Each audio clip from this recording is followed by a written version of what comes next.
സംസ്ഥാനത്തെ സർക്കാർ മെഡിക്കൽ കോളേജുകളിലെ ഡോക്ടേഴ്സ് ഇന്ന് ഒ പി ബഹിഷ്കരിച്ച് പ്രതിഷേധത്തിലാണ്. ലേബർ റൂം, തീവ്രപരിചരണ വിഭാഗം, അടിയന്തര ശസ്ത്രക്രിയകൾ ഒഴികെയുള്ള മുഴുവൻ ഡ്യൂട്ടിയിൽ നിന്നും വിട്ടുനിൽക്കുകയാണ്. ശമ്പള കുടിശ്ശിക ഉൾപ്പെടെ വിവിധ വിഷയങ്ങൾ ഉയർത്തിയാണ് പ്രതിഷേധം. സർക്കാരിൽ നിന്ന് അനുകൂല തീരുമാനമുണ്ടായില്ലെങ്കിൽ സമരം കടുപ്പിക്കുമെന്നാണ് KGM-CTA ഭാരവാഹികളുടെ മുന്നറിയിപ്പ്. പ്രധാനമായിട്ടും ഞങ്ങൾ കണ്ടിന്യൂസ് ആയിട്ട് പറഞ്ഞുകൊണ്ടിരുന്ന കാര്യങ്ങളാണ് ഞങ്ങൾ ഇപ്പോഴും ഞങ്ങളുടെ ഡിമാൻഡ്സിൽ വെച്ചിരിക്കുന്നത്. ഇത്രയും വർഷങ്ങളായിട്ടും അതിലൊരു പരിഹാരവും ഉണ്ടായില്ല. അപ്പോൾ ഞങ്ങളുടെ ശമ്പള പരിഷ്കരണം 2016 വരേണ്ടതാണ്. അപ്പോൾ അത് വന്നത് തന്നെ 2020. അപ്പോൾ ഈ ഓർഡർ ഇറങ്ങിക്കഴിഞ്ഞപ്പോഴത്തേക്കും നമ്മുടെ അരിയറിനെ കുറിച്ചോ, അതായത് ഈ 4 വർഷം 9 മാസത്തെ അരിയറിനെ കുറിച്ചോ അതിലുണ്ടായിരുന്ന ഒരുപാട് അപാകതകളെക്കുറിച്ച് ഞങ്ങൾ ചൂണ്ടിക്കാണിച്ചപ്പോഴും അതിലൊന്നും യാതൊരുവിധ പരിഹാരങ്ങളും ഉണ്ടായില്ല. പക്ഷേ ഇപ്പോൾ സ്റ്റേറ്റ് ഗവൺമെൻറ് എംപ്ലോയീസിന് 2 ഗഡു ഓൾറെഡി സർക്കാർ കൊടുത്തു കഴിഞ്ഞു. അപ്പോൾ ഞങ്ങൾ സ്റ്റേറ്റ് ഗവൺമെൻറ് കീഴിലുള്ള എംപ്ലോയീസാണ്. ഞങ്ങൾക്ക് UGC ഗ്രാൻറ്റ് ഇല്ല, ഞങ്ങൾ UGCയുടെ കീഴിലല്ല. അപ്പോൾ അത് ചൂണ്ടിക്കാണിച്ച് ഞങ്ങളുടെ മാത്രം തടഞ്ഞു വെച്ചിരിക്കുന്നത് തികച്ചും അന്യായമാണ്. അലക്സ് റാം മുഹമ്മദ് വിശദാംശങ്ങളുമായി. അലക്സ്, ഒ പി ബഹിഷ്കരിച്ചുള്ള സമരത്തിലാണ് ഡോക്ടേഴ്സ് ഏർപ്പെട്ടിരിക്കുന്നത്. എങ്ങനെയാണ് രോഗികളെ ബാധിച്ചിട്ടുള്ളത്? ഈ വിഷയത്തിൽ പലതവണ സർക്കാരിനോട് തങ്ങൾ കാര്യങ്ങൾ പറഞ്ഞിട്ടുള്ളതാണെന്ന് ഡോക്ടേഴ്സ് പറയുന്നു. ഇനിയും ഒരു ഇടപെടലിന് സാധ്യത എങ്ങനെയാണ്?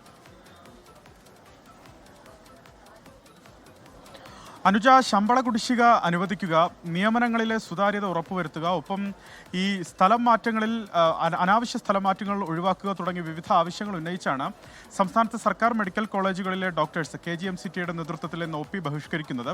കഴിഞ്ഞ കുറേ നാളുകളായും നിസ്സഹരണ സമരത്തിലാണ് KGM-CTA. അധ്യാപനം മുടക്കിയുള്ള സമരമടക്കം അവർ നടത്തി വരികയാണ്. ഈ സമരങ്ങളിലൊന്നും സർക്കാർ അനുകൂലമായ ഒരു തീരുമാനമെടുക്കാത്തതിൽ പ്രതിഷേധിച്ചാണ് ഇന്ന് സംസ്ഥാനത്ത് ഒ പി ബഹിഷ്കരിക്കാനുള്ള തീരുമാനം സർക്കാർ മെഡിക്കൽ കോളേജുകളിലെ ഡോക്ടേഴ്സ് എടുത്തത്. ഞാൻ തിരുവനന്തപുരം മെഡിക്കൽ കോളേജിലാണുള്ളത്. തിരുവനന്തപുരം മെഡിക്കൽ കോളേജിൽ നിലവിൽ ജൂനിയർ PG ഡോക്ടേഴ്സിനെ വെച്ച് ഒ പി റൺ ചെയ്യുകയാണ്. നിലവിൽ മറ്റു ദിവസങ്ങളെ അപേക്ഷിച്ച് ഇവിടെ എത്തുന്ന രോഗികളുടെ എണ്ണത്തിന് വലിയ കുറവുണ്ട്. കാരണം ഇത് നേരത്തെ മുൻകൂട്ടി പ്രഖ്യാപിച്ച ഒരു സമരമാണ്. അത്തരത്തിൽ രോഗികൾ പോലും ഇന്ന് ആശുപത്രികളിലേക്ക് എത്തുന്നതിൽ കുറവുണ്ടെന്നുള്ളതാണ് പ്രധാനപ്പെട്ട കാര്യം. മറ്റൊന്ന്, ലേബർ റൂം ഡ്യൂട്ടി, അത്യാഹിത വിഭാഗം, ഒപ്പം അടിയന്തര ശസ്ത്രക്രിയ, അത് ഈ സമരത്തിൽ നിന്ന് അവർ ഒഴിവാക്കുകയും ചെയ്തിട്ടുണ്ട്. ഇത് ഇന്ന് അതായത് ഇന്ന് നടത്തുന്ന ഈ സമരവുമായി ബന്ധപ്പെട്ട് സർക്കാർ അനുകൂലമായ ഒരു തീരുമാനം കൈക്കൊണ്ടില്ല എങ്കിൽ ഈ ഒ പി ബഹിഷ്കരിച്ചുകൊണ്ടുള്ള സമരം അത് റിലേ അടിസ്ഥാനത്തിൽ നടത്താനാണ് KGM-CTAയുടെ തീരുമാനം. അതായത് സമരം കടുപ്പിക്കും. അടുത്ത ആഴ്ചകളിലേക്ക് അവർ ദിവസങ്ങൾ നിശ്ചയിച്ചിട്ടുണ്ട്. അടുത്ത ആഴ്ചകളിലേക്ക് ഒ പി ബഹിഷ്കരിക്കുന്ന ദിവസം ഏതാണെന്ന് നിശ്ചയിച്ചിട്ടുണ്ട്. ആ തരത്തിൽ കൂടുതൽ സമരമുറകൾ, ചട്ടപ്പടി സമരത്തിലേക്ക് അടക്കം കടക്കാൻ KGM-CTA തീരുമാനിച്ചിട്ടുണ്ട്. KGM-CTAയുടെ സംസ്ഥാന പ്രസിഡന്റ് ഡോക്ടർ റോസ്നാര ബീഗം 24-നൊപ്പമുണ്ട്. ഡോക്ടർ, ഈ ദിവസങ്ങളെല്ലാമായി നിസ്സഹരണ സമരം നടത്തി വരുന്നു, അധ്യാപനം മുടക്കിയുള്ള സമരം നടത്തുന്നു. ഒ പി ബഹിഷ്കരിക്കാൻ തീരുമാനിക്കുന്നതിന്റെ കാരണം എന്തായിരുന്നു? ഞങ്ങളിപ്പോൾ ജൂലൈ 1 ഡോക്ടേഴ്സ് ഡേ തൊട്ട് തന്നെ ഞങ്ങൾ പല രീതിയിലുള്ള പ്രൊട്ടസ്റ്റും സമരങ്ങളും ഒക്കെ ചെയ്തിരുന്നു. പക്ഷേ ഇതിലൊന്നും തന്നെ ഞങ്ങൾ പേഷ്യൻ്റ് കെയർ അഫക്റ്റഡ് ആവാതിരിക്കാനായിട്ട് ശ്രദ്ധിച്ചിട്ടുണ്ടായിരുന്നു. അപ്പോൾ ഇത്രയും സമയം ഞങ്ങൾ നൽകിയിട്ടും ഞങ്ങൾ ഉന്നയിച്ചിട്ടുള്ള യാതൊരു ഡിമാൻഡ്സിലും സർക്കാരിൻ്റെ ഭാഗത്തു നിന്ന് പോസിറ്റീവായിട്ടുള്ളൊരു റെസ്പോൺസ് ഞങ്ങൾക്ക് കിട്ടിയിട്ടില്ല. അപ്പോൾ അതുകൊണ്ട് തന്നെ ഞങ്ങൾ ഈ ഒരു സമരമാർഗത്തിലേക്ക് കടക്കാൻ നിർബന്ധിതരായിരിക്കുകയാണ്. അപ്പോൾ ഇനി ഞങ്ങൾ ഇന്ന് ഒ പി ബോയ്ക്കോട്ട് സംസ്ഥാന വ്യാപകമായ എല്ലാ മെഡിക്കൽ കോളേജുകളിലും ഉണ്ട്.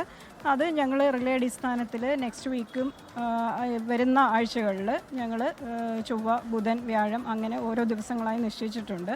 എന്നിരുന്നാലും ഞങ്ങളുടെ 25-ാം തീയതി നടക്കുന്ന സംസ്ഥാന കോൺഫറൻസ് ഉണ്ട് കോഴിക്കോട് മെഡിക്കൽ കോളേജ് വെച്ചാണ്. അന്നൊരു ആനുവൽ ജനറൽ ബോഡി ഉണ്ട്. അതായത് എല്ലാ മെഡിക്കൽ കോളേജുകളിലെയും പ്രതിനിധികളും എക്സിക്യൂട്ടീവ് അംഗങ്ങളും പങ്കെടുക്കുന്നതാണ്. അപ്പോൾ അവിടെ വെച്ച് ഞങ്ങൾ തുടർ നടപടികൾ ഇനി മാറ്റണോ, കുറച്ചും കൂടെ ഇൻറ്റൻസിഫൈ ചെയ്യണോ എന്നൊക്കെയുള്ളത് അതിലാണ് തീരുമാനം എടുക്കുക. അപ്പോൾ അതിനകം ഞങ്ങൾക്ക് എന്തെങ്കിലും ഒരു ഗവൺമെൻറ്റിൻ്റെ ഭാഗത്തു നിന്ന് ഒരു മൂവ്മെൻറ്റ് ഉണ്ടായില്ല എന്നുണ്ടെങ്കിൽ ഞങ്ങൾ അതിൽ ചിലപ്പോൾ ഞങ്ങൾക്ക് ഇൻഡെഫിനിറ്റ് ആയിട്ട് പോകുന്നതിനെക്കുറിച്ചും ചിന്തിക്കേണ്ടി വരും. അനിശ്ചിതകാല ഒ പി ബഹിഷ്കരണത്തിലേക്ക് പോകുന്നതിനെ പറ്റി ആലോചിക്കേണ്ടി വരും. ആ തരത്തിൽ സമരം കടുപ്പിക്കേണ്ടി വരുമെന്ന്. അതെ.